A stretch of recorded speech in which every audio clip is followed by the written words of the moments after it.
On question number 6, it says a solution of 20,000 units in 500 milliliters is running at 30 milliliters per hour. Find the units per hour infusing. So we know how many milliliters are infusing per hour, and they just want us to convert this to units per hour. And we can do that by setting it up in a proportion with the solution strength. So 20,000 units over 500 mLs is equal to X over 30 mLs.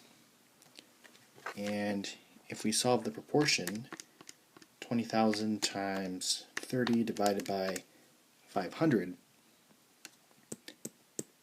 then we get 1,200 units per hour.